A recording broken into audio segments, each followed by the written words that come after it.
These things.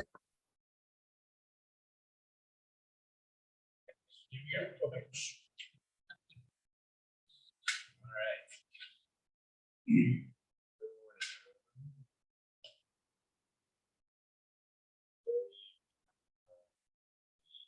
Resource assessment. Any public comment for today? Pete, thanks for joining us again.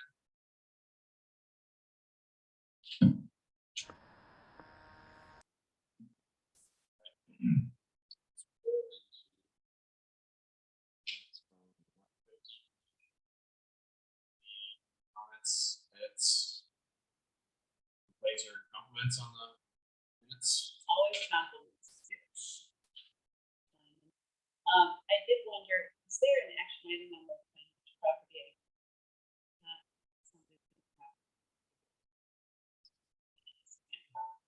So I thought, yeah, I've never met him.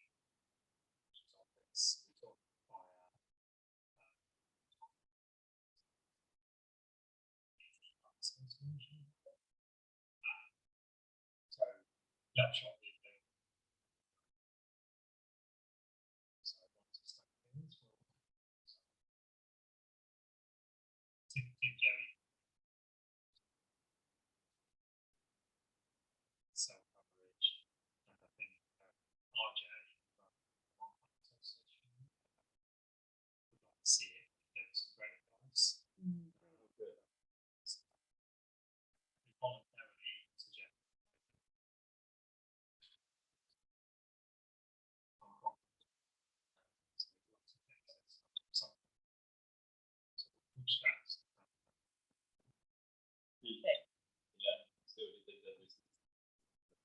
Status. I showed him the inside. Oh, good. He said, That's the word. Okay, good. Yeah. showing it.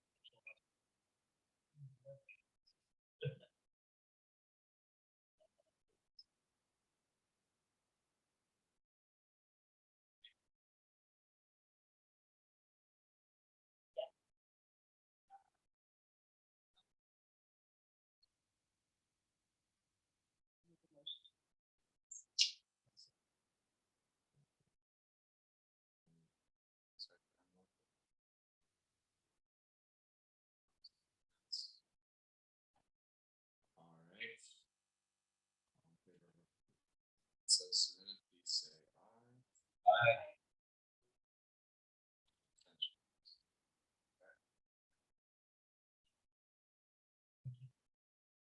All right. On to visual resource assessment. I've been to that's good.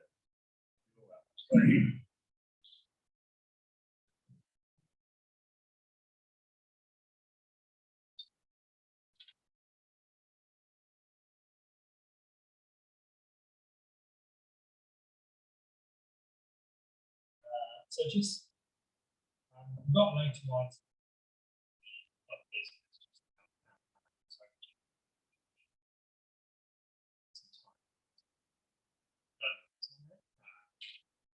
Just looking back through some of the challenges,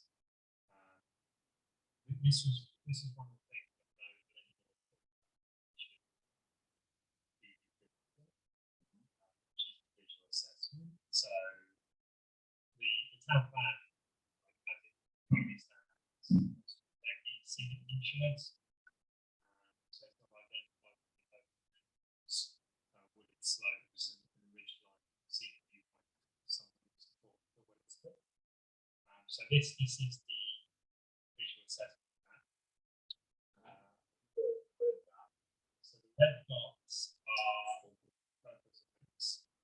So this is like one of the issues we have. This was done in 1982. This is what we have. That's what we've been using. Yeah. So You redid this. Yeah, I What do think you manners? yeah. it looks even the map looks. I think that would be the other than going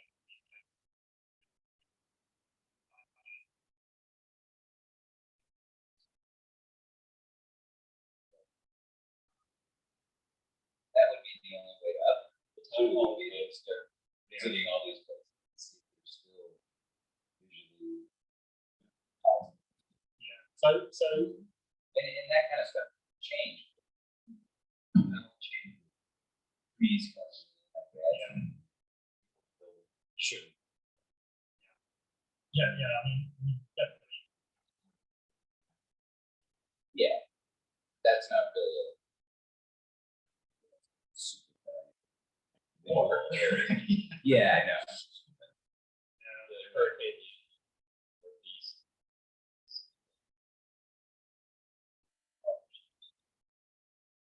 Yeah, so you can, I mean, it's the V-shape, I don't know, does anyone feel they really understand this whole foreground background?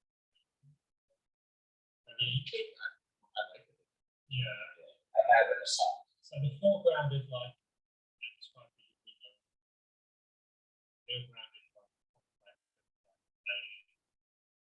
woods and cedar meadows, background is generally wood and stone.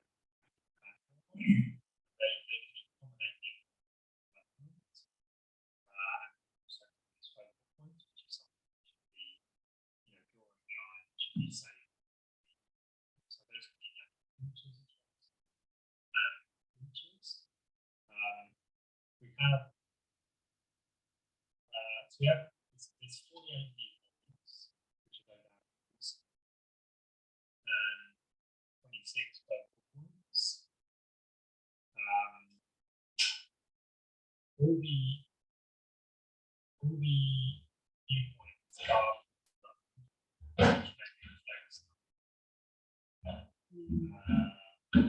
there's no Railhead or something.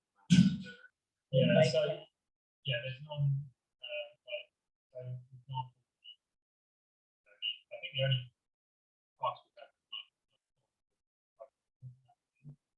look at this one down here. Focal point is 5 feet from the sunset, and the view is from the road of 5 feet. That's actually, has changed dramatically. With trees.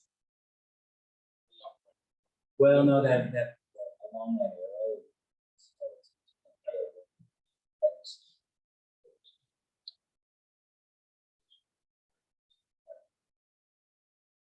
Yeah, and the one that is not my favorite, it's like first. It's the tree island. Beautiful. Right.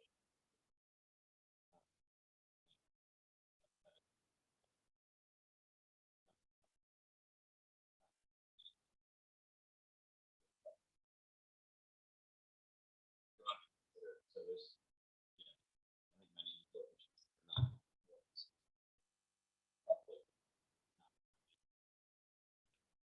So do you have a sense of anywhere written here about the value of the level that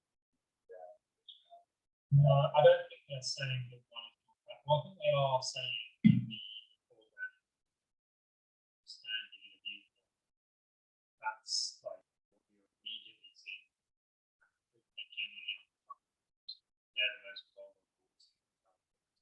And then once you get up to the wooded slopes, those can accommodate development. We've got things in our bylaws about, so there are things that, so the bylaws are on scenic features specific. They sort of say you can't build a feature, which is probably untenable. Given a lot of these things cover like separate classes. But what it goes on to say is that you do have a lot of like indirect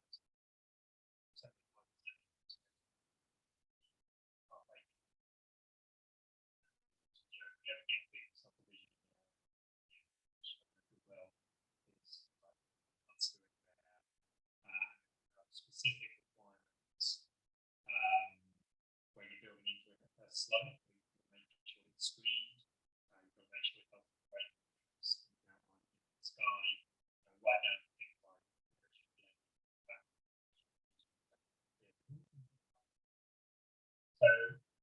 there are recommendations for the insurance. Does that include, so that's all daytime?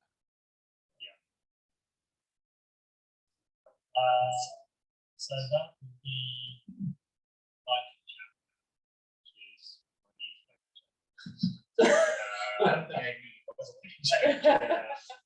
So that it is your limits. So that's not like that.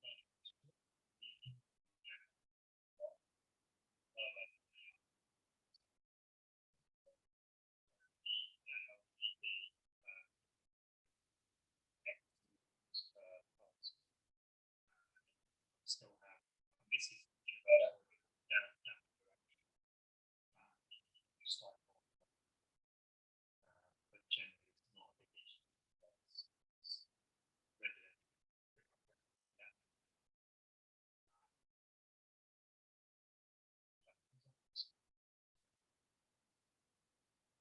So then there are, and we also have the gateway zone, which is this area here, which has, I think it's the use 589, which is the, what is that? Use the slopes by putting in,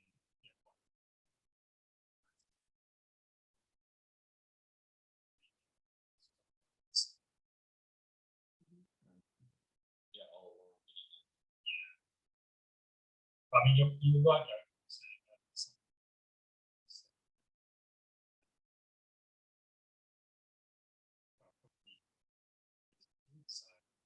this here is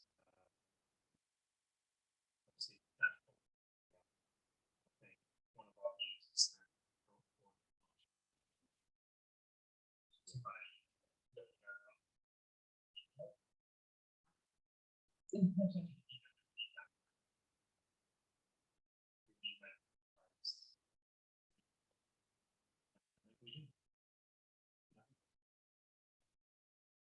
It's changed since then. yeah. Shut down, stand at that intersection.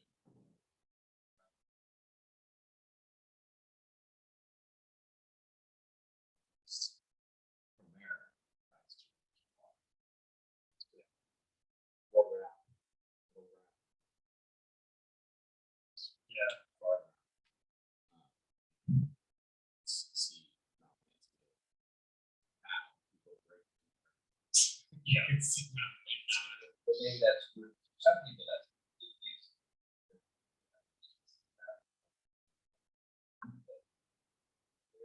Missing anything.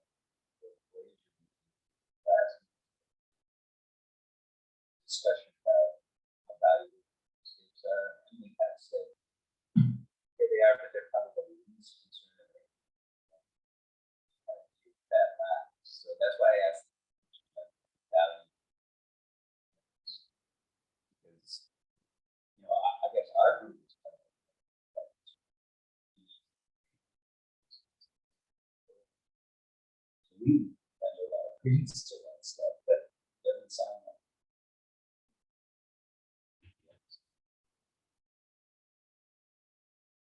She was more or less saying, just so you know, Yeah, so you obviously can say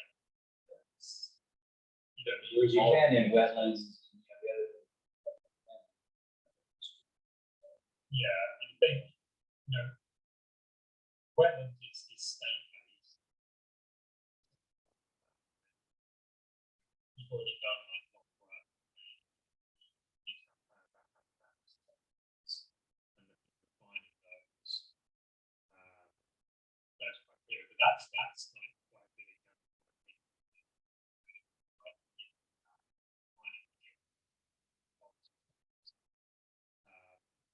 Actually, I think it's important for them.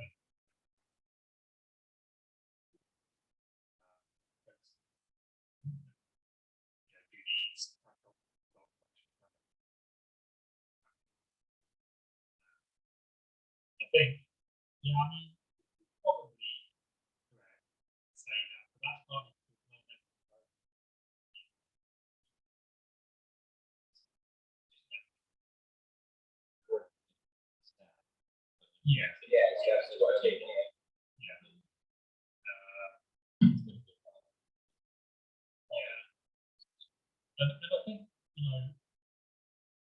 can say, so the other good example would be the one you have here, which is that small subdivision in Williston, where there's this foreground here, and then back in.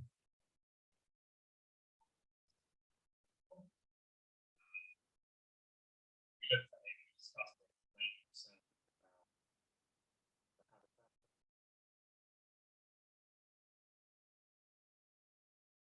So, that one, they were, and the further they, I think putting it out, they probably hold to it.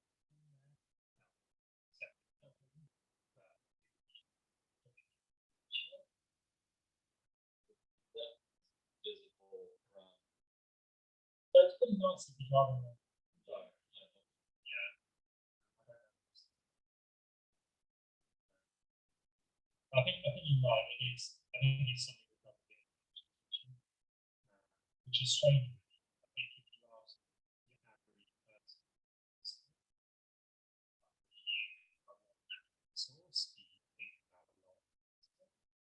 Probably more people say than the habitat. It just doesn't seem like there's a lot of team, isn't it? But, Yeah. and like you said, it's, we have to obligate somebody owns a chunk of land to find some place where they can build. That is that end.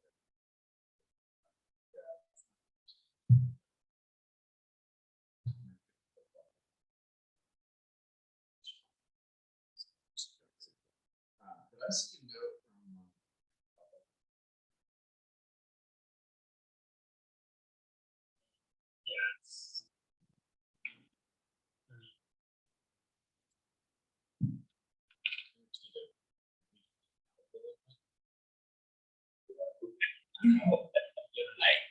Yeah, it's put it more centrally. I guess I can.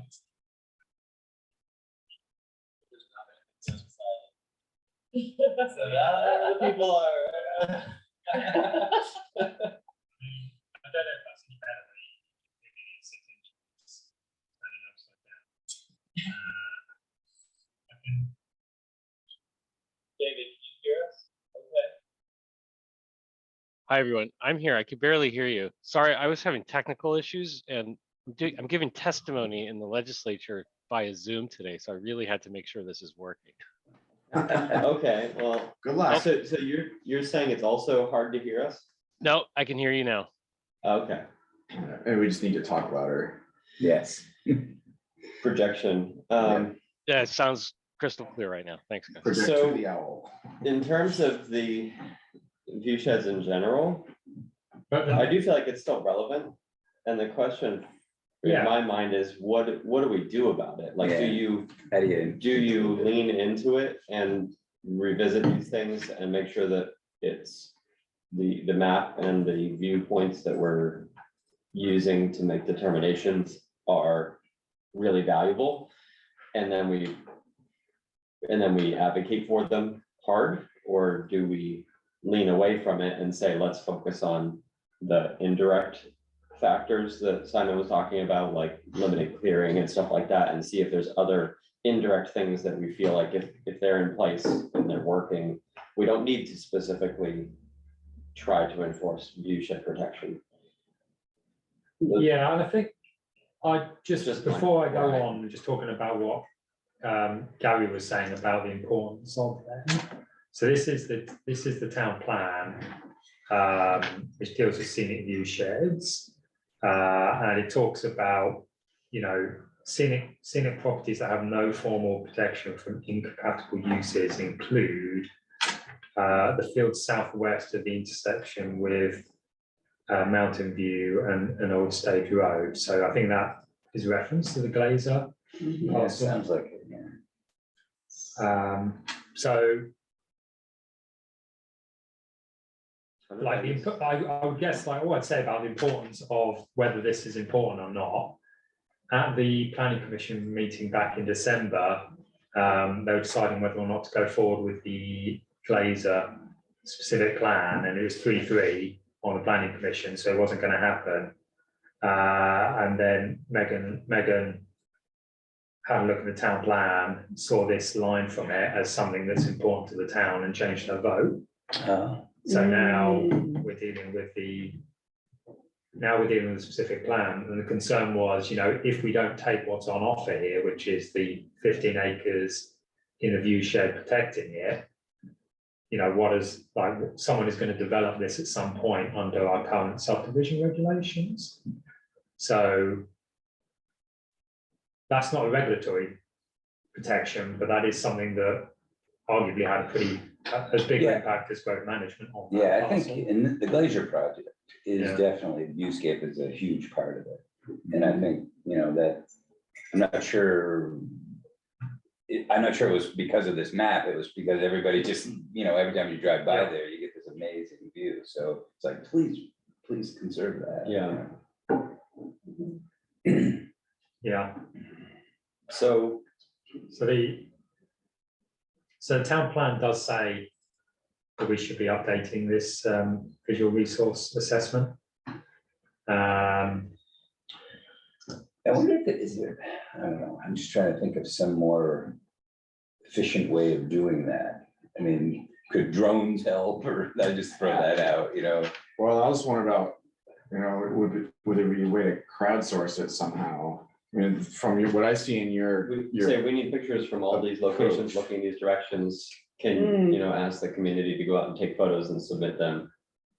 Yeah, so what I see in your approach here, so I assume you wrote this, Simon, this note about the visual resource assessment. The first bullet is to visit each of the public vantage points.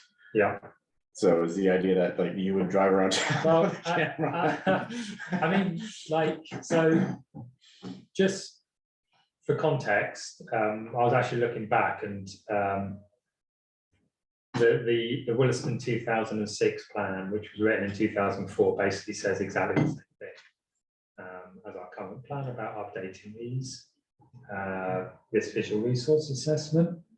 So really, I was going to. It wasn't done. Basically, that was not executed. Yeah. So it wasn't done, and I guess you guys seem to think this is important. I guess this will be a lot of work, but now's the time to do it because we can get the new maps in the town plan. I think it'd be quite a fun project because we can, if we do want to do it, we can revisit all these, probably cull half of the ones from roads and take them from the rec path. If you're standing there on the soccer field, you can see Mount Mansfield or whatever in the distance. That's pretty nice. I don't think you can see anything from Suckbrook on the way up. I might be wrong. We have all these trails. Are there any views in Finney along some of the bike paths that are important to people who live in Finney? I like What's the timeline for getting it in the town plan? I mean, is that? So we would be doing this over the next probably year or so. I could see at least some of this being kind of an intern or some student project to visit, because I don't think you have time to, take 3 days a week and visit 15 places each week or something. Yeah, I mean, so we can do it, we can update it, maybe like a meeting in a week or two, 1 or 2 meetings. I could just go and maybe take 5 viewpoints of the ones we think are most changed, and we can have a look at those. Yeah. One of the other things I was thinking about that I was reading through yesterday is that a lot of the stuff in the town plan, it talks about some of the viewscapes that have been protected from incompatible development, like the Brennan Field, the Southridge Field, things like that. and some view sheds that have been like are going through development review at the moment. I realise that is actually just copy and paste from the 2004 plan. So maybe we could have a look at that and just figure out like which of these view sheds are now Still in that status. yeah, still in that status or have been protected. Probably, you know, to an extent where there's not really anything's going to happen to them. We can have a look at that and just think about, you know, develop a methodology a bit more. Essex and Jericho did one about 10 years ago, where they went and looked at, they sort of defined the rural area and then got people to look at value different road segments to try and sort of create an area, a map where they know what are the important roads view-wise. So that was quite interesting. And then, you know, we can use GIS to take view sheds from a defined point to looking at it. So there's lots of different ways. So you can do that, you can pretend you're in your car on that road and it'll give you a viewscape? Yeah, I mean, my GIS is a little rudimentary, but what you can do is if you define a point, doesn't have to be on a road anywhere, and say this person is, you know, 5'10". Yeah, it can tell you what peaks It'll you'll use see. like the LiDAR data, and it'll tell you this is, you know, this is what you can see and this is what you can't see. Mhm. It won't tell you. Take into factor how tall the trees are next to you and stuff. It might, I don't know. I'm not I don't, I'd have to look at that. I think they do have, Okay. LiDAR is clever enough to do that. Okay. Like it gets different readings depending on. Yeah, we can see like mid Yeah. canopy, Oh, down yeah. canopy, at ground level, it goes right through trees and stuff. Yeah, All right. so it might be feasible. Obviously LiDAR doesn't tell you, the view shed doesn't tell you whether something matters, so Yeah. it'll just tell you, What you yes, see. you can see Home Depot from here. So, you know, it's. it would be- But I guess it's up to you, Simon, whether, because it does seem like quite a task to do that, but if you think it's manageable. I mean, I think we should definitely look at it a bit more and talk about it and maybe look at some of the view sheds, do a bit more work on it. You know, I don't think we have to make the decision today Also, about doing it. I wanted to find out if this was something of interest. It's something that's been on the to-do list since 2004. And it is, you know, the next town plan goes out is sort of envisaging Williston to 2050. So do we want to think about what are the views that we really want to keep in For 2050? yeah. So I guess I have a couple thoughts. It was interesting to hear you say that Essex and Jericho just recently updated their map. So I guess I'd be Well, curious. wasn't that, but yeah, Well, 10 years, Yeah. that's 15 years. Yeah.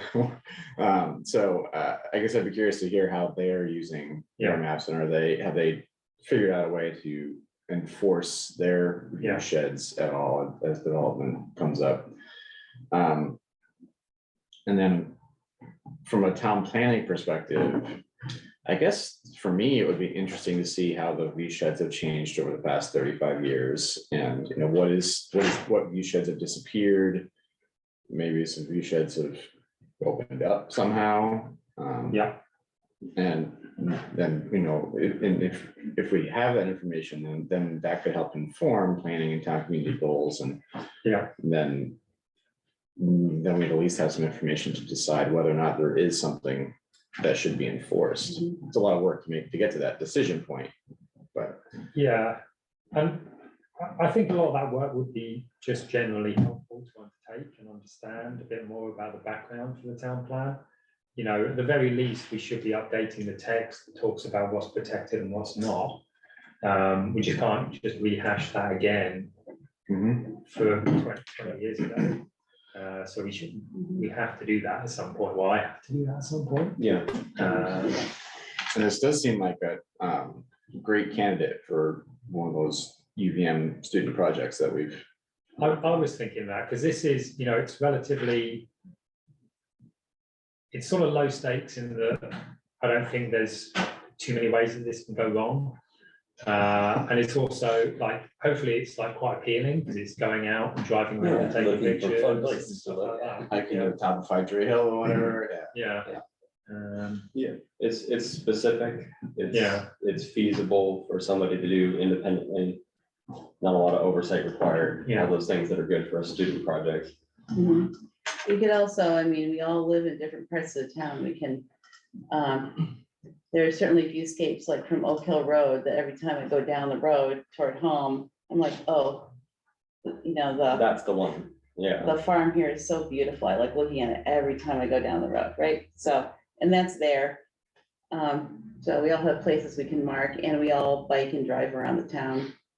That was gonna be So- my other suggestion, in addition to students working on it, or you doing like a few each meeting for a little while Yeah. to say, hey, let's look at these ones. We could also like, each of us take one Yeah, per meeting, and if each Yeah. commissioner takes one per meeting and you do 5, that will get through it in just a couple meetings, whatever, 3 or 4 meetings, we should be able to burn through. Yeah. Yeah, I mean, the ones that are here don't look like they would take that long. It's just there are some that are probably there that we don't know about because we have to go around on all the bike paths and the sidewalks. Find it like, you mean like finding new Yes, view sheds, yeah. We have like Gary mentioned, we have this whole Sucker Brook Hollow trail that didn't exist. when Yeah. this View shed thing was done, and probably a few other trail networks too. Yeah, so, yeah, Sucker Brook Hollow didn't exist. I don't think, Mud Pond Country Park wasn't as big as it was back then. but yeah, I don't know how much it was used, certainly not used as much. You know, obviously, I mean, the big one is Catamount wasn't ours Mhm. then. And actually, this is one of the views that was highlighted as like Glazer was saying, it's important to protect these open meadows south of Governor Chittenden Road. And Jim McCullough's house is identified as a focal point. Well, they're protected now because we own them. They're still pretty, you know, still a pretty nice view. But we can have a look at that. But there might be, I think, you know, from memory, the Catamount Trail map actually has 2 viewpoints on it, one north of the road and one south of the road. So maybe we ought to go and have a look at those and see whether those are things that it should be. Where's that one? That's all right. Top of Indian Hill, I think. Yeah. Okay. yeah, isn't there Goose Hill and then Indian, it used to be Indian Lookout, now it's Lookout. Okay, yeah, I know. Yeah, Looking toward Richmond and, Mhm. yeah, there's one here, Unless and I then I got think it there's one, maybe where that Yeah. dot is. yeah, That north one right there. Yeah. Most of these spots are out next to roads. That's what jumps out at me. Yeah, I mean, maybe you missed it, David, but I think when I was looking at this, it's not most, I think all of them are from roads. Which we were just discussing. Because this was done in 1989, I think people's perspectives on walking and cycling. You know, we've got all our path networks now. However, I mean, Yeah. road is the primary way 95% of the people see viewscapes, so Yeah, it is, we yeah, can't discount them, we've got, in fact, yeah. But maybe we should reassess- enhance them more, I mean, that's just a lot of people that can't hike or too old or Mhm. whatever, or just don't, they see conserved areas and Yeah. good viewscapes from the road. yeah, definitely. Can I ask a question about that? Yeah, Simon, you mentioned the viewscape as being important for the Glazer plan. Yeah. But there's an equally impressive view from, say, the development zone that was blocked by, you know, the build out of the LL Bean and the Mhm. sandwich sub, you know, that whole development really. So what actually is how does a view skate matter? Like, what would a picture help you decide? Because we've already, you know, if you had a picture of that Camel's Hump view from Mountain View, how would that help inform the Glazer plan, because wouldn't that special purpose plan have be influenced by that picture in the same way that, say, a development review board would have to be influenced by that picture? What are we doing by it? So the scenic view shed protection doesn't apply in the growth centre. So that's why that Finney I wasn't figured really yeah. affected by it. For Glazer, I think the point we were discussing how for the specific plan, which is like a very different route than the standard development review board project. It gives the community a lot more say over like what the public benefits should be, and it's essentially, it's sort of a negotiation between the developer and the public. You know, are you giving us enough public benefits for us to permit you to build your project? Whereas a development review board review is, are you complying with the zoning regulations? So if they were doing this under conventional development review board project, they would have to go through growth management, which would probably extract certain things from them. So it would extract things like affordable housing or neighborhood parks or transport improvements or energy efficiency, things like that. Scenic view sheds isn't specifically referenced in there. They may provide us with open space, but there's no requirement for them to protect that view shed. And I think, and this was the applicant's point that they made at the start, which is that, by that area by Mountain View Road is some of the more developable land on this parcel. So that's why they feel it's a public benefit, because they're not developing that, they're giving it to the town, and it preserves the view shed, and it's a walkable park. So I think the feeling was amongst the planning commission that we'd be less successful in protecting that view if it went the standard discretionary permit route. Got it. I think That's a good explanation. Thank you. I think at a higher level,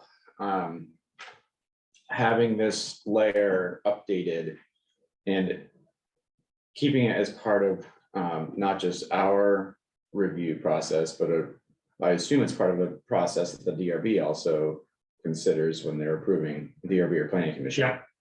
when they're approving developments or subdivisions or whatever.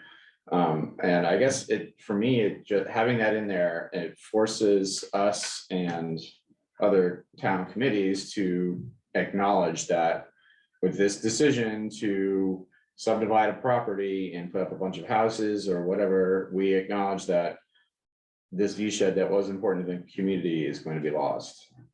Or impacted. Or impacted, yeah. Right. So it forces So- us to at least Yeah. consider that. Yeah. And it's it backs up a lot of like the clustering and things like that. Mhm. And I think there is some value in the community just expressing like what's important to them for views. And you do also, and this is an option you probably want to reserve for really important views, is you have the option to put them on the official map. Yeah. So the official map is a tool where if someone's proposing, say, a subdivision in a view that's important, they have to accommodate that view in their development. And if they refuse to accommodate it, they have to offer the parcel to the land, the parcel to the town to buy. Obviously, we need the money to buy it, but so, we want to think about like, what are the really important views, maybe 2 or 3 where we want to put these on the official map. So, Simon, would it be fair to say that if at the last town plan revision, official map had been something that we were doing and we had included the Glazer view shed viewpoint, as Yeah. on the official map, we wouldn't be having a conversation about whether it's a public benefit or not to preserve it. It would just need to be preserved because it's on the official map, essentially. probably, Or yes. or the town would have the option to buy it. I think, you know, they would have to, I mean, I think they probably would choose to incorporate it, would be my guess, because, It can count as open Like, space at the same time. yeah, realistically, you know, oh, the town's probably not gonna buy this, but as a landowner, that would be a pretty significant risk, you know, there's a 95% chance the town's not gonna buy this, but oh God, what if they do? Yeah. Then Yeah. yeah. So I think the point I'm trying to make is that today, we wouldn't know what to put on the official map, even if we wanted to. Mhm. If we update this data set, Yeah, well, then we will know if there are things that should be on the official map, or if it should remain as its own advisory map, if that's the right word, but it's non-binding. Yeah, but and we, I don't know, I don't know, my impression is we always pay a fair amount of weight to viewscape. And anything we send out of this committee, I think with Glacier would say, Right. that needs to be preserved. I don't know what Yeah, about you guys, you're but right, that, so we would pass that on, and then I guess it's up to, I guess if there's some value added by specific places, that's good, but I want to retain the ability to look at every single parcel and recommend it. yeah. In the past, I think we've been effective at In doing our- it that way. In our conversation around the development proposal proposed by Trinity Baptist on Mountain View, we should, we talked about that a lot. Yeah. In that conversation. And it caused them to rethink some things and try to figure out what they could do to cluster or to Mhm. site things further up away from the view shed. right, We haven't been successful in figuring that out with them. Yeah. But they at least have been thinking about it as a result. and maybe, maybe there are more better regulations we could come up with. Yeah. I guess I didn't realize until Emily said that it was of such low value to some of the other, I guess, the DRB. and the planning I think the problem is that a lot of these parcels have competing open spaces on them. So there's and wetlands. Yeah, versus- there's like wetland, and they never all line up. Right. You know, in a perfect world, they'd all cover exactly the same amount of area, and then you'd have a piece of white land. And that's where you put your development, but they never do. The watershed's in a different area Yeah, yeah. than the view shed. And then, yeah. So it sounds, nobody seems to be saying that they don't want to update this. The question is how. Well, yeah, I mean, And what we do with it. When we do that, as we have it.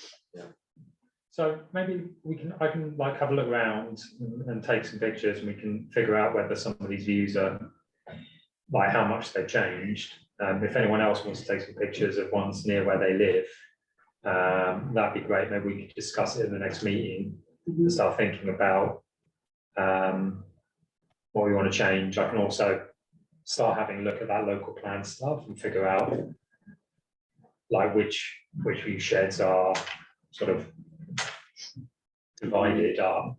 I was thinking, Eric, about I think it was your comment about the LiDAR or Simon's.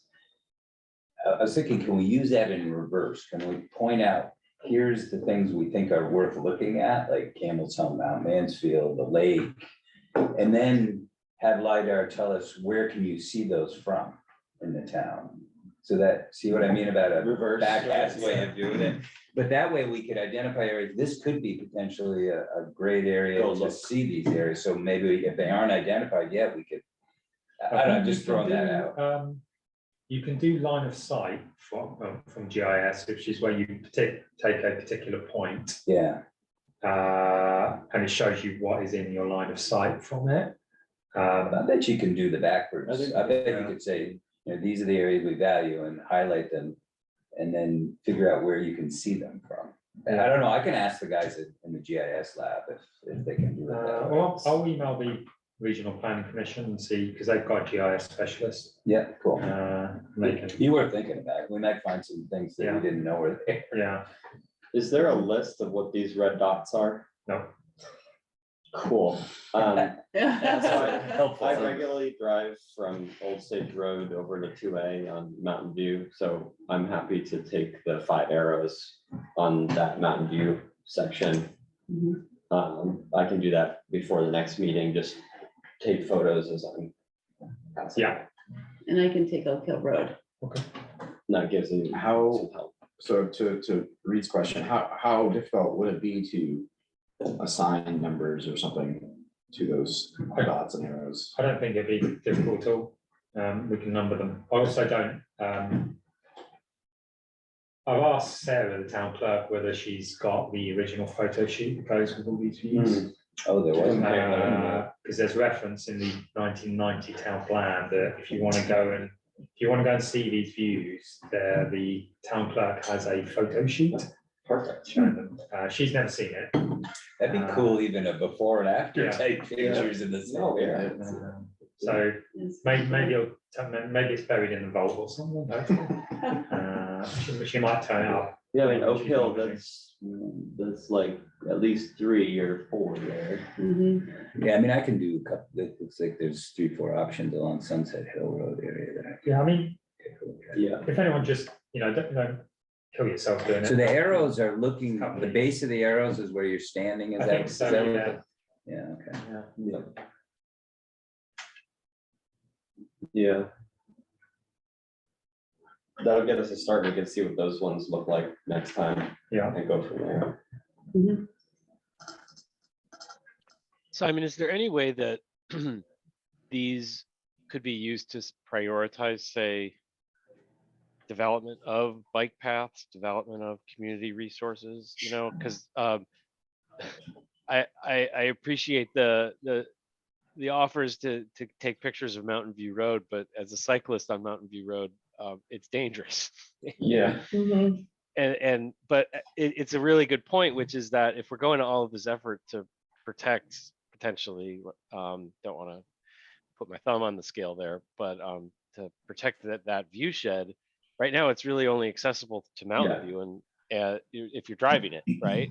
And there's even if that Glazer parcel does get a small bike path along the Mountain View Road, like there's a huge other part of Mountain View that is totally inaccessible right now.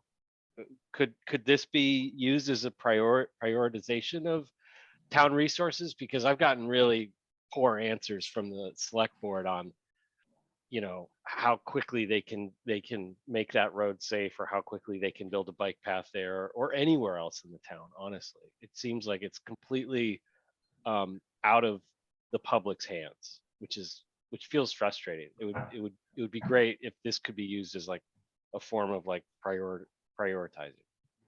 To justify a bike path and public access along that road. I agree. That seems like actually a perfect use. I don't have any idea what this town has available for infrastructure funding, but that seems like a perfect use for infrastructure funding. To build out a bike path between Old So I think Stage and 2A. I think that particular route, I'm verging into territory that I don't fully understand. I think that might be a Circ Alternatives project the state might be doing at some point. Yeah, Simon, I've had this conversation so many times with the with the town manager, and it's like, yeah, it's a Circ alternative, but we'll get to it when we get to it, is basically the response that I always get. And Mhm. I would really, I think the easy answer, David, is that if we have an up-to-date viewshed data set and map, it can be used as a layer to compare against other factors that are also mapped, like the connectivity map, Yeah. to So that, compare them. I mean, what we could do is maybe if Laura and Reed do a couple of existing ones, I don't know if David, if you want to take, say, 3 pictures from somewhere that's not on a map, do you think might be worthy of inclusion on the map from a pedestrian or cyclist point of view? yeah, of course. I think that'd be great. And, looking at this again, it would be, I think it'd be helpful to include along that line of thinking, views from conserved lands. Again, to get back to some of our prior conversations, and here's another reason to justify conserving lands. Like there's not one on, on the Isham property that I can see. There's, you know, there's only the one for Sunset Hill. We don't have anything for Sucker Brook. You know, that would be kind of interesting if could overlay the trails, the town trails map with this visual, this map with red dots on it, and what else are we missing? What non-road locations? The farm on South Road is exactly that point, is that I actually spoke to that farmer. He's got a conservation easement on that parcel, and you can see those arrows right off of Yance Hill Road on South Road there. It's that's all under conservation easement now. And that has many view sheds in many different directions. So that would be a great idea. Yeah, it shows the value of what has been conserved, whether it was intentional or not, in terms of view sheds.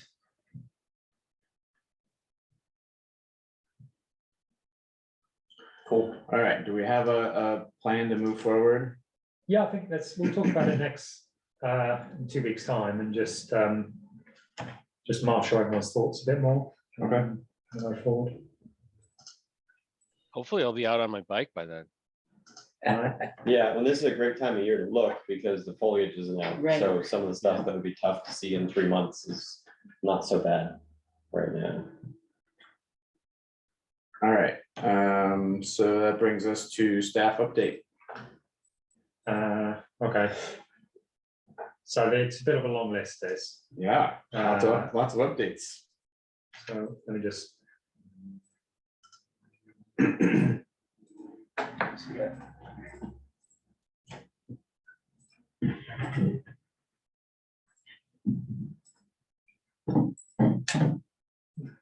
So the first one is this current use AUV change for old growth forests. I think this is something we talked about at the end of last summer.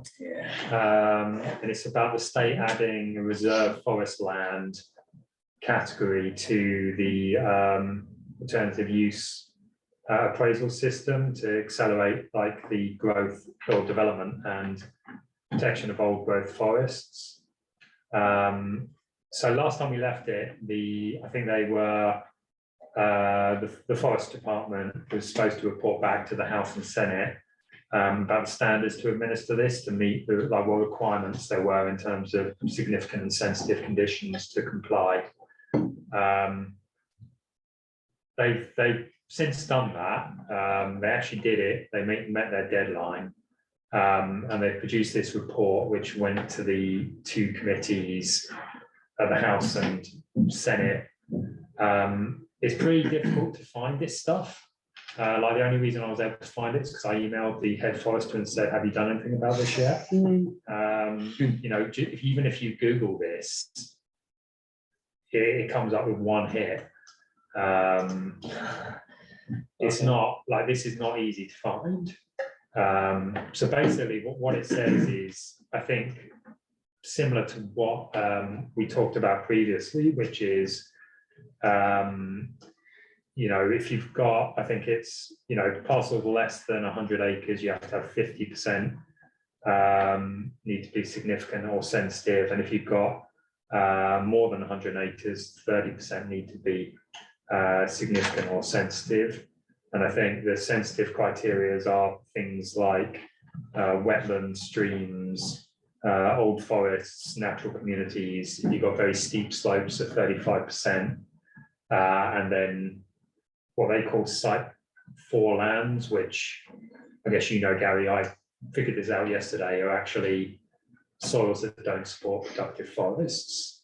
I think I did know that. Yeah, sites 1, 2, and 3, I think, do support productive forests.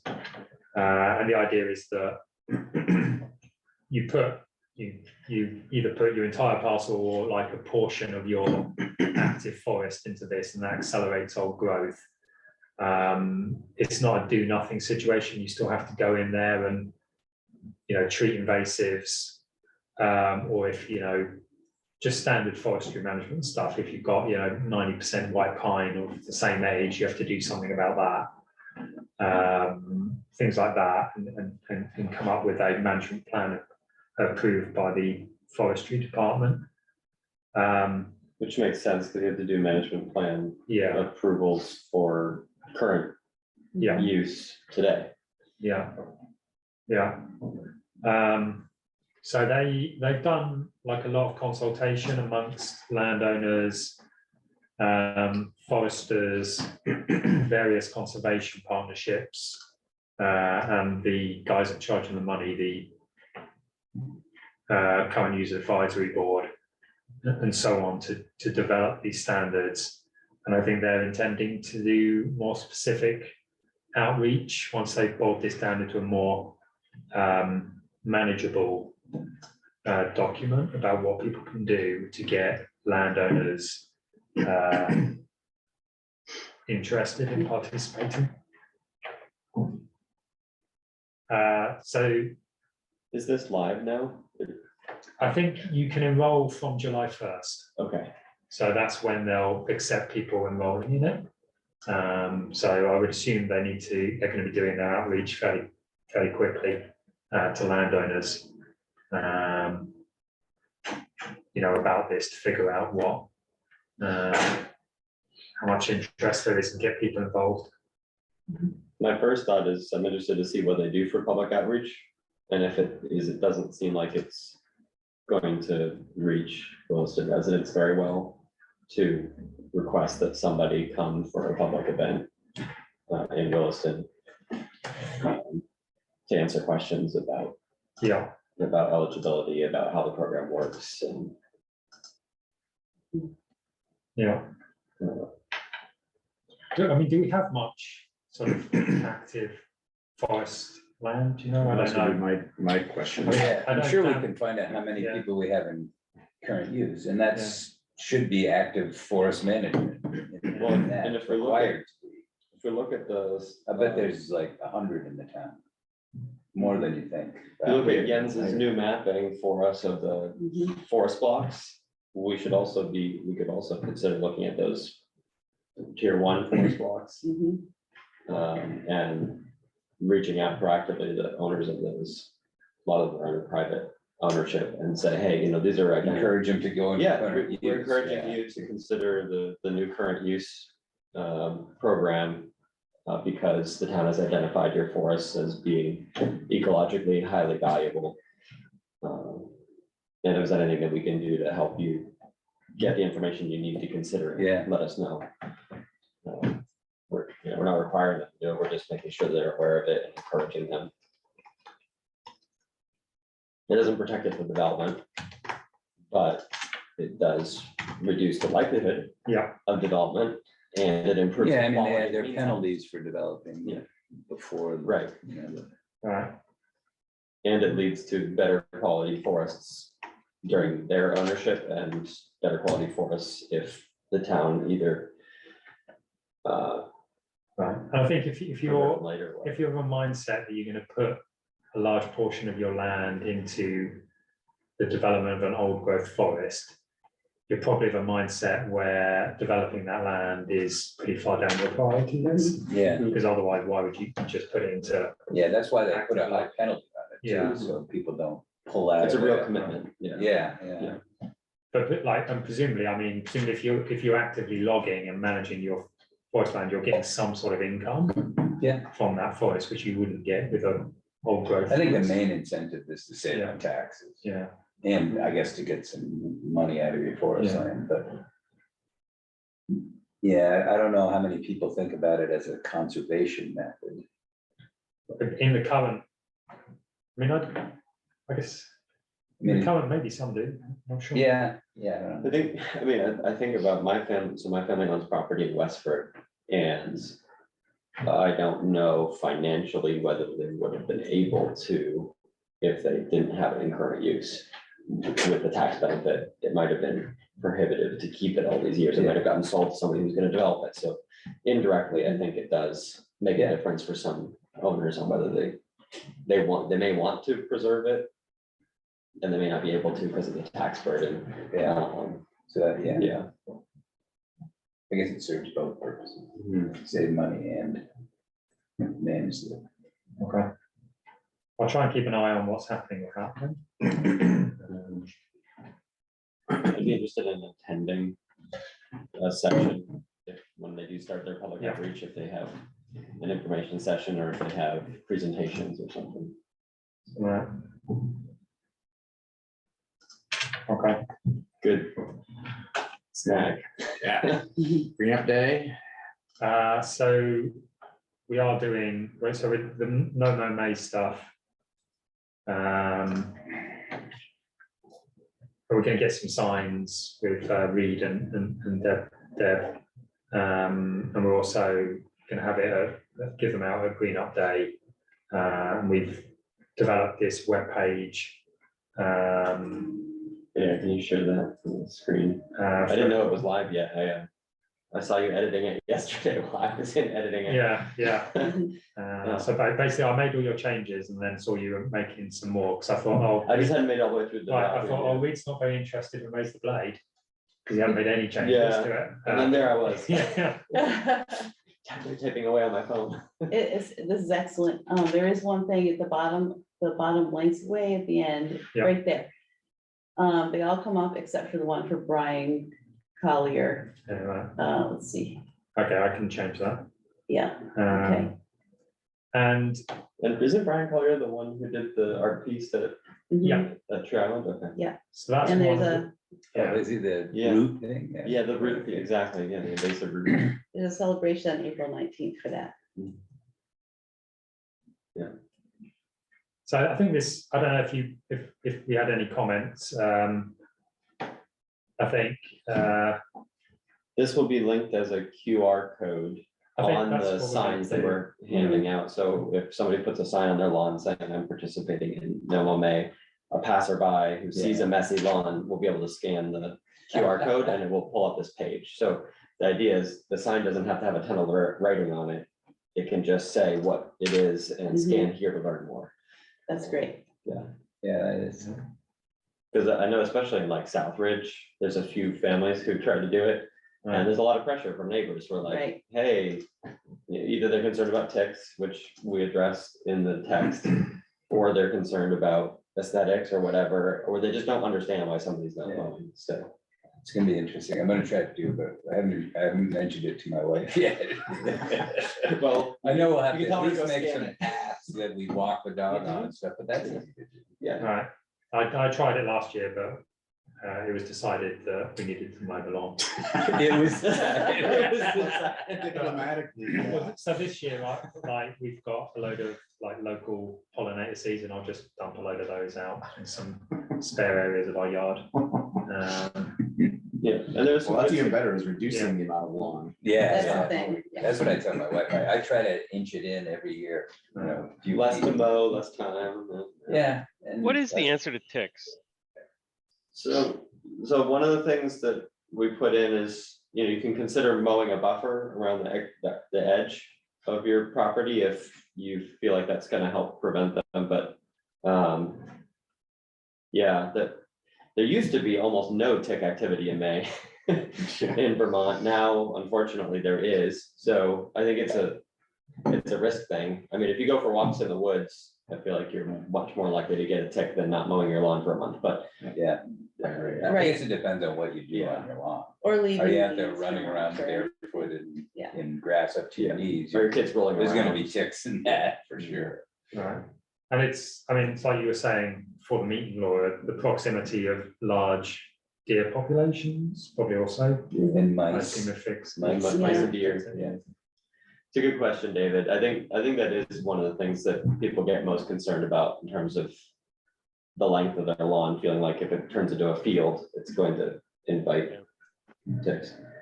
I know that's when I got a tick in my backyard, was when I let the section get too long. Mhm. Is this page that you have on the screen here, is that live?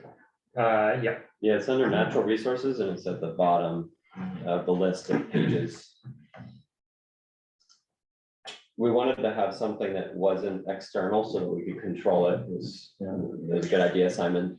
One other thing, I think we talked about it last time, we were talking the raise the blade thing. Is there an effort in town to participate in this at all from Public Works or? So At least Public Works should set their mowers at 3 inches and, you know, I guess. very- Parks said they'll leave an area unmowed, so we can And put a sign up. find an area Yeah. for them to look at. Good. Mhm. Yeah. But it would be neat, interesting to at least Yeah, fire talk with departments. Public Works about, you know, their mowing ideas. I'm sure they're not super flexible on it, but it'd be at least worth talking about. Mhm. Yeah, for this year, we have Parks and Rec participation. And I had asked Chapin if he could check with the schools to see whether they could participate, and for this year, he felt like it was too much to try to coordinate with them on that. But I think if we start earlier next year, we could work At with least them have areas. on like that- demonstration zones, yeah. maybe near the parking areas, so that parents could Mhm. see it too, yeah. and engage with their kids about it, so. Yeah. We'll see. And I think Deborah and Kevin are doing an article for the Observer Green Living. Yeah. About this. So they asked whether there's anything in particular that the Conservation Commission wants them to include, but I think assuming we just let them cover Mhm. it. I have a hold on my calendar for Green Up Day for WCC events. Are we still doing something? Is that the first Saturday in May? Is that Yes. what it Yeah. is? Yeah. So I think this is going to be our thing. So I assume Deb's going to come down for it. So giving out signs, maybe have some information about Green Up Day, and probably some information about other conservation initiatives as well, for people to look at and engage with. So you'll be able to come down and get your sign or your Green Up bags or what other people are doing down there. Which day is that? But you don't So need it's us the to 6th. table a booth or whatever like we did last year. We'll probably have some sort of table. I'll be there. You know, it'd be great if people, I don't think I need everyone there for all 4 hours, but if people do want to drop in for 30 minutes. What are the hours, like 10 to 2 or something? 8 to 12. 8 to 12, okay. Get a crowd at 8 o'clock. Yeah, I don't see it on my, what's the date again? It's on the May the 6th. May, it's right, it's Yeah. all the way in May, that's why I Yeah. don't see it, okay. All the way. It's not that far away. Hey, I know, it's sadly. May 6th, there we go, okay. I do plan to volunteer with the kids and Sherry, so I don't think I'd be available for a tabling, but I'd love to. Yeah. But stop by I'll for be sure. there for, Yeah, Yeah. okay, good. Yeah, and I think there's obviously a lot of topics that if folks have questions about like what's the Conservation Commission doing. We have Right. plenty that we're doing. Mhm. I mean, maybe we could do just a 11x17 on the ERF stuff.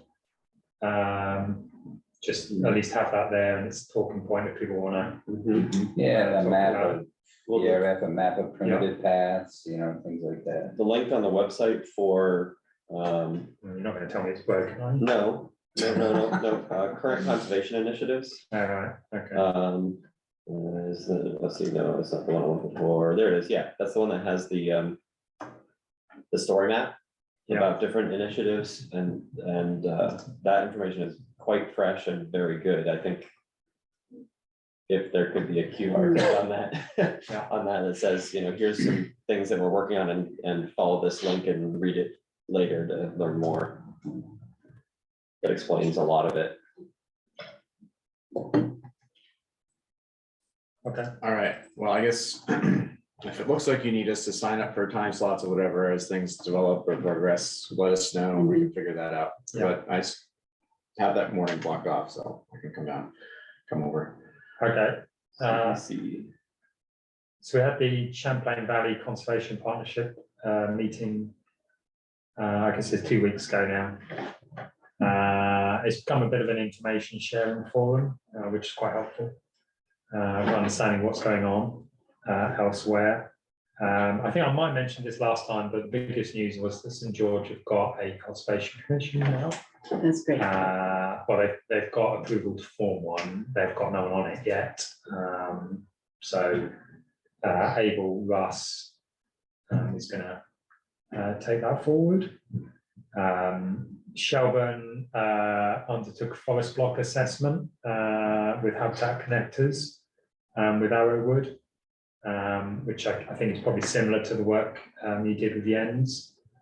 So to map their large forest areas and potential connections. And I think Shelburne are going through a big zoning overhaul. I think they're completely overhauling their zoning regulations. So I think the idea is that they will take that and use that to influence their zoning. I suggested they should think about non-regulatory things as well, like allocation of their equivalent of ERF as well. So hopefully they'll think about that as well. Heinsberg they're doing a rezoning project on their sort of a district they have which sort of runs along 116 and goes up to Lake Iroquois. And Alex, the planning director from there, was explaining that they're looking to change the zoning to sort of make it a bit easier to develop in some of the more developed areas of that and less easy in some of the less developed areas, because it's a pretty diverse area. And you've just mentioned that one of the landowners has suggested to the town they could buy his land if they want. But because they only put sort of 5,000 or less into their ERF, Yeah, I was wondering how much they had. it's not feasible for them to do that. So dealing with some of the same issues that we have. We also talked about HDAs, habitat disturbance assessments, and just I ran through one of our recent ones to show people what we do. And Alex talked about what happens in Heinsberg. I think we're definitely on the more developed end of the scale in terms of how we look at these things. Was there interest? Did you talk to them about how we're changing the way we approach HDAs? I was curious what other towns are like, oh, maybe we want to do that. So yes, I did. So I think from some towns there was, we don't even have that system to start with, let alone getting it independently reviewed. So they'd be interested in doing, almost getting to where we are now. Heinsberg have a clause in their regulations that says, well, it actually says the DRB can require independent review of any document submitted. Alex said they've never done it on HDAs to date. And likewise, South Burlington, I think, has something similar. So their regulations are a bit different in that you only have to do an HDA if you're doing some sort of complicated exchange of habitat areas. But they also have a similar clause that the DRB can require independent review of any report submitted with an application. So other people do it, but they haven't exercised it. Yeah. Okay. What is the status of ours? Is that done now? Is that So it's going to be wrapped up with some other bylaw amendments, and I think they were talking about taking those to the Planning Commission on May 2nd to get that and some other things that we want to change done there. great? Town planning. Yeah. So I think we got a municipal planning grant for town outreach to try and. Oh, good. I think you wrote a letter of support for that, Eric. Thank you. I'm sure that's what did it. To try and make the so I think rather than just having a Saturday morning and a Tuesday evening and people come here and tell us what they think about the town plan, the idea was that we are a bit more proactive and have different measures. So we go into the schools, or we go to different areas of town and we talk to people, and we have different methods of how we interact with people, interactive surveys, mapping, that sort of thing. So we've got a grant to help us with that, which is good news. I think they were talking about having a town plan table at Green Up Day to soft launch it and then start talking about it at the Independence Day celebration. So I think the idea, the provisional schedule is that we do public outreach from sort of July, August through to the fall of this year, and then start writing it the first half of next year, with the broad intention that we get it to select board to start the conversation with them in August of 2024. And the conclusion of it all, I can't remember, is that like a town meeting day vote or is it select board approval? It'd be a select board approval. So if we're gonna do public outreach about the town plan process starting in July, when, do you have any better idea at this point of when we think the opportunities will be defined for public input? Like, We'll probably be working on that over the next month. Okay. So, yeah, yeah. because I think that's the key thing for the ERF related education component that I want to do. I want to time it just right so that people can get engaged and learn and have something on the schedule that they can attend to participate in the town plan. So we'll see how that develops. Great. All right, so more to come on that in a couple months. Yeah. So Simon, I like the idea of going to the schools. I think that's a great idea. So whoever came up with that at the town. it should be good. Hopefully we'll get a very diverse array of opinions. Future Williston residents right there. You know. The rain barrel workshop that I emailed about, I think just Terry was down to attend, so that's no longer happening. They'll be rescheduled. I've emailed Terry to tell her. Simon, when's it going to be rescheduled for? I think I had a conflict that day. We don't know when it's going to be rescheduled for yet. I think I'm sure I'll find out soon enough. Yeah, I would be interested. I actually need a rain barrel, so if two birds, one stone. Okay. I figure one you can have. You I have like half a dozen. I don't, but I only use like 2. So feel free to reach out, David. Okay, I think I only need 1. But There was the email about the forest pest first detectors workshop. I don't know if anyone wants to go on that. If they do, obviously sign up. The Anno Day is starting on April 17th. Oh, great. Back to Trail Steward, which is good news. That just reminds me, we're just talking about the view shed thing. She's gonna be walking most of the trails this summer. Could we ask her if as part of her, as she's walking, if she could identify Take some vistas, take some pictures with Yeah. GPS points or something, yeah, because if she probably gonna see things that we wouldn't. that might be an opportunity to not have to manually go look for those things for existing trails. She's the kind of person who's gonna say, oh yeah, I know exactly what ones I'll take a picture of. Yeah, at the very least, she can point us to places to go and get them. Yeah. Which would be helpful. So Chapin and I think we helped as well on the watershed grant that we talked about a few months ago. So we did get that for the full amount, right? Yeah, for the materials to protect all the trees that Chapin's planted down at Tree Island. That's fantastic. Oh, that was through the Forest Parks and Rec program. I think it was environmental conservation. You might be right. I can't remember. It was a watershed grant. I remember that from the state of Vermont. So they've given us. Well, they're going to give us the money to purchase those materials. So we'll probably be checking them, no doubt, be organising a volunteer day in the summer to install all that stuff. specifically designed to keep beavers out. And hopefully also stop deer browse.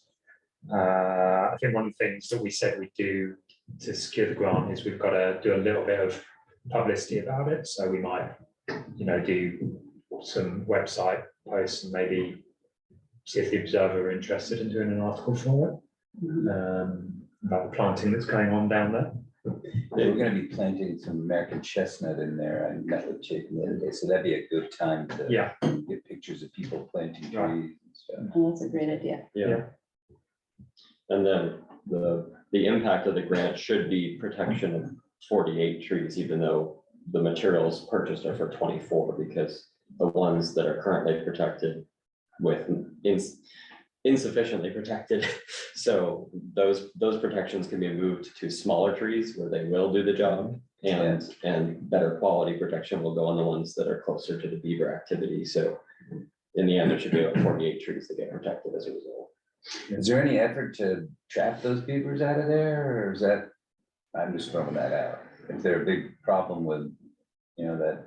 Yeah, right now they're doing a lot of damage from what I hear up from Old State Estates upstream through the Allen Brook Nature Trail area. They are eating everything, all the riparian plantings and everything. Yeah, I was just. It's a moving target. Yeah, I was just at my cousin's house in Southfield the other day, and he now has a small lake in his backyard. There's a few, you can see it from the bike path at the far end of the soccer field. You walk along there, you can see how flooded it is back in there now. Yeah, I don't know. Is that on the radar of anybody that deals with beavers? I mean, I guess that's Well, public. that one's private. The dam is on the Southfield property, I think, or something. So the Southfield Homeowners Association has to deal with that one. So the policy that the Conservation Commission drafted for trapping on town lands suggests that we should only be doing it if it's like damaging critical infrastructure. So not flooding somebody's backyard. Correct. I'm just curious. There's not, from what I can see, it's not actually flooding someone's backyard. It is, if it goes much higher, it could flood out their brand new stormwater pond Oh, wow. that the town is now responsible for Yeah, maintaining. that costs a lot of And money. that would potentially, I mean, if stormwater. That would, that could be an Might- infrastructure. It might verge on a Yeah. trapping situation, but yeah, just eating riparian plantings I mean, at some point they will move to another part of the ecosystem, and we will plant riparian plantings where they left. And I'll come back and eat those. And they'll Yeah. come back and eat those, yeah, it's, Time to move back.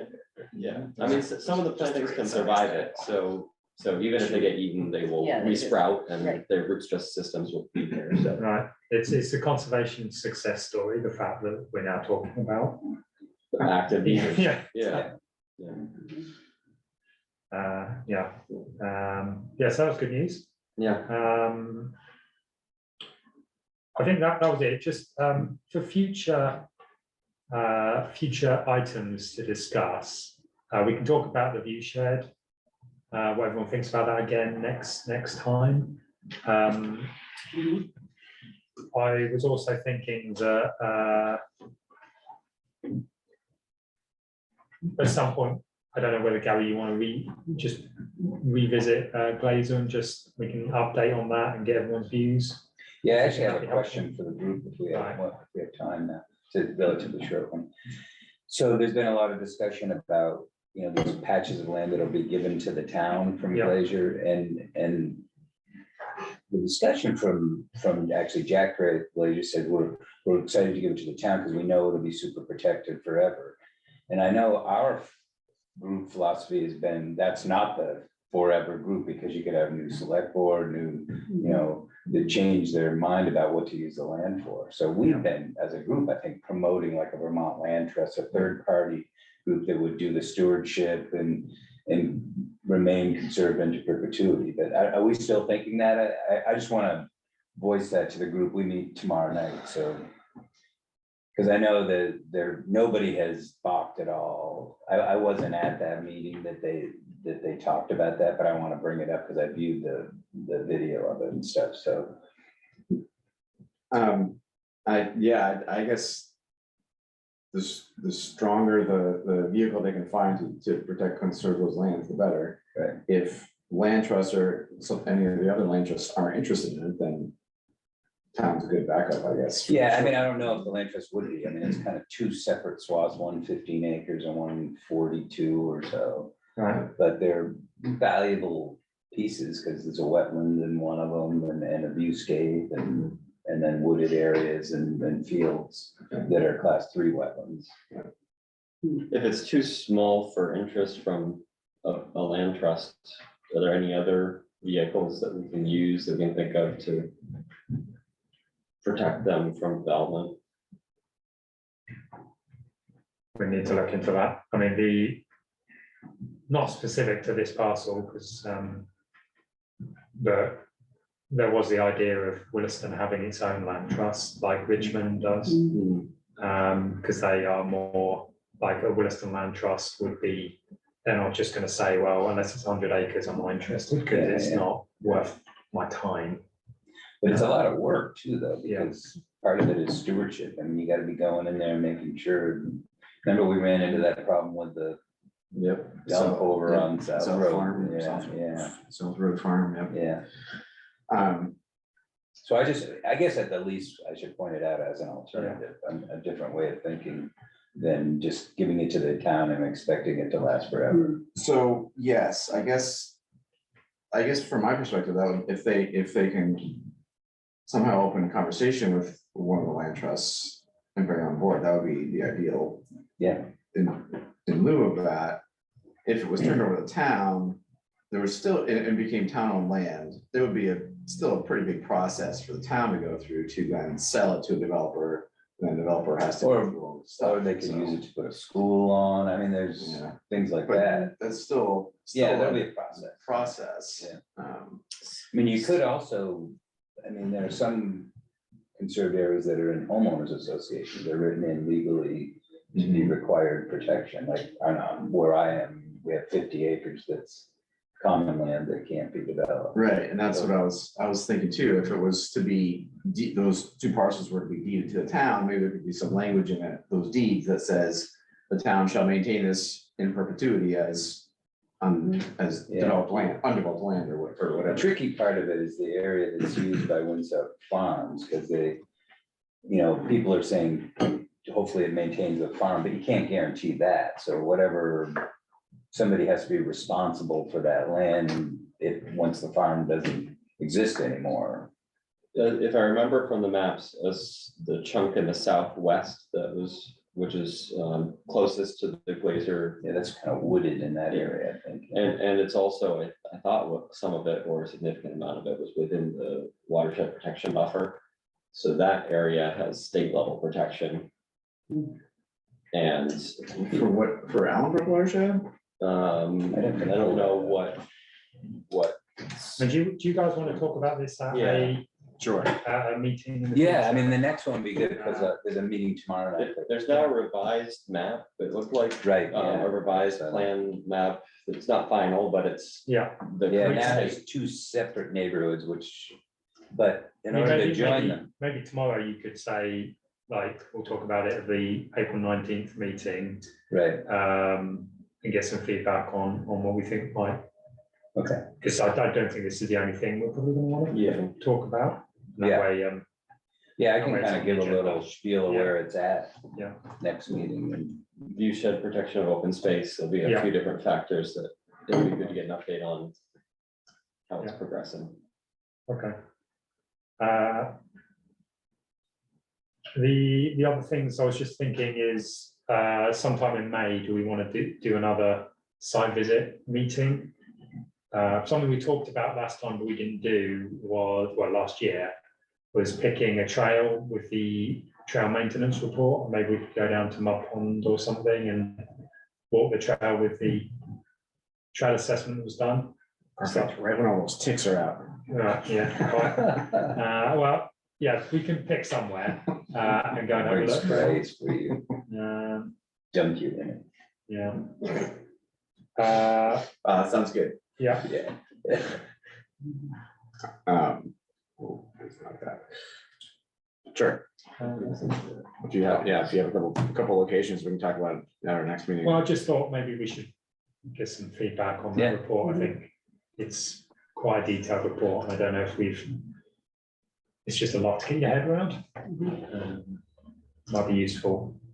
Is there anything else anyone wants to look at? I think we're still planning on doing the tree survey in September, so we'll probably need to start planning for that over the summer. And the visual assessment, if you know, may take up a fair bit of time.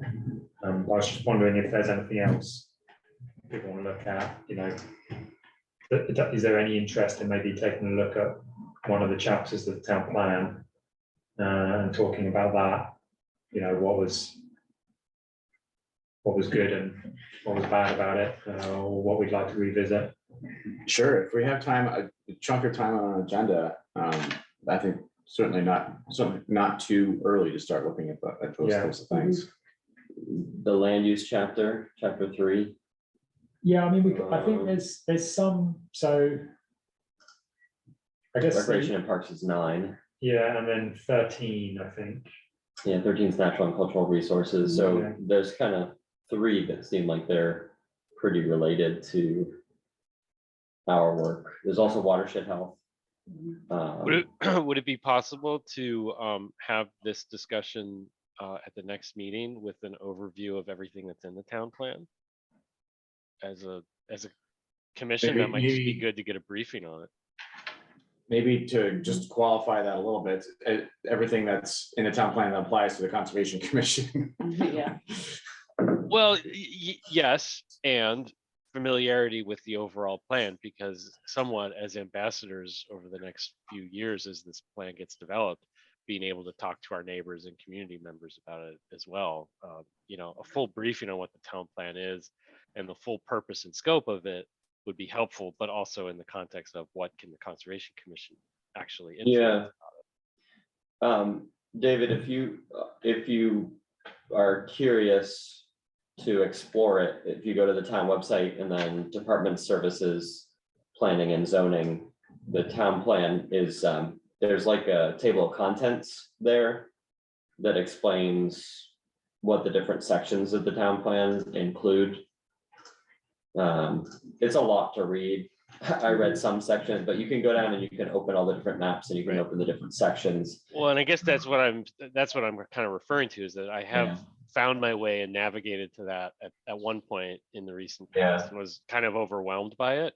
And so I think with the amount of committees and commissions that the town does have, it would be helpful if there were sort of a concerted effort to go around to the commissions and actually give us a briefing on what's in the plan and what should be expected of our committees and commissions, and just a general overview would be helpful, I would think. Simon, would it be That's like actually your a good level a idea. little bit to ask Matt or Emily if they would, or somebody Yeah, who yeah, is sure, I can find out to come and give an overview? of the process. Yeah. Sure. Okay. That'd be We- great. Yeah, we also never finalized the wildlife corridor language with the ENs, and we could just take a look at that again and actually finalize it. We didn't wrap that up? Nope. Jeez, all right, yeah, let's do that.